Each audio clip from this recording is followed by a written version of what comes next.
This is a video on the script for texting and emailing with renters.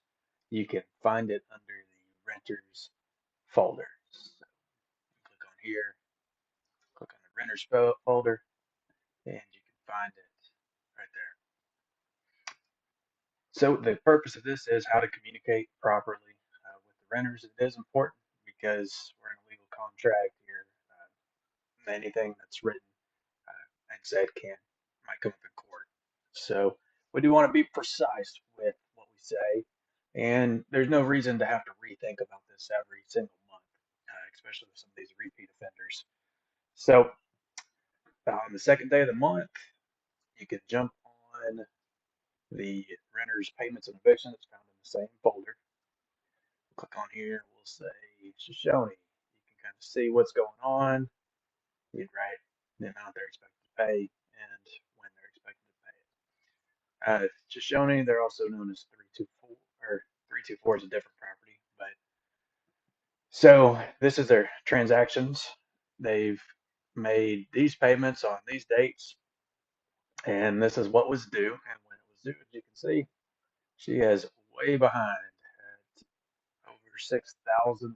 So she's quite a problem. I also found out just today that she was evicted in April and started in this current lease in June, but it hadn't shown up on her report, her background check. So we wouldn't even have this problem if I would have known about that, or if it would have been updated on the county data website. So on the second, you start off with this text, word for word. Just very simple. It's not really confrontational. It just gets the point across. I like to just do the same text every single month so they know exactly what they're getting. They're going to respond back and they're going to say something about, I don't know, the ice storm hit and it'll be the middle of July. They'll say something, and sometimes it's even more believable than that. Don't believe anything these people say. If they're late, they will come up with any story they can think of. They will send you pictures from 5 years ago of them in the hospital. So just don't buy into their story. Don't waste your time talking to them too much. But they need to have something paid before the 10th. If they say it's going to be longer than the 10th, you'll respond back with this text message right here. On the 5th of each month, you go to your template, you send out your uh, certified mail.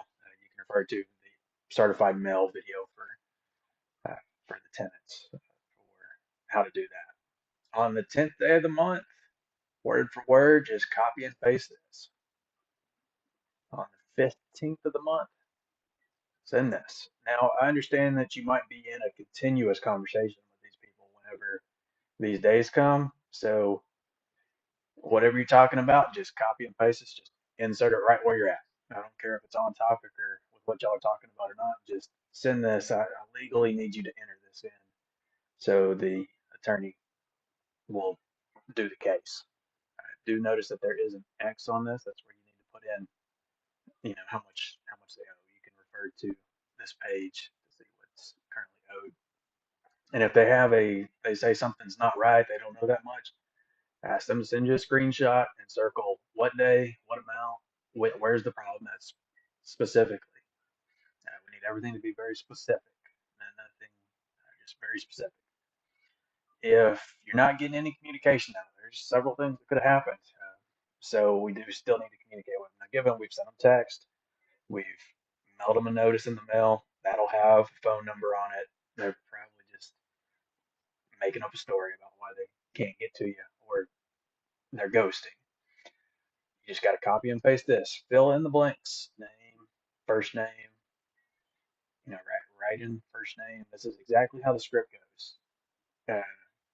Ask me if it's Blue Wave or Silverfield. Properties are owned differently. And then you'll go over to this page with the appropriate name and copy and paste whatever their current transaction sheet is. And that's all there is to this.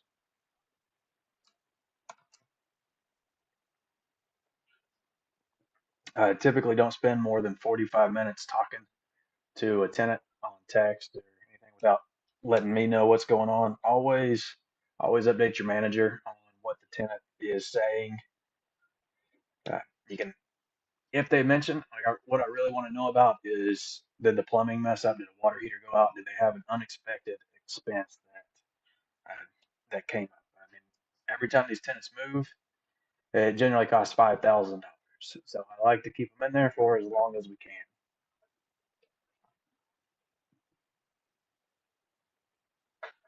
And it's just super critical that we follow these procedures every time the exact same way. That way the tenant knows what they're getting, the manager knows what they're getting, you know what they're getting.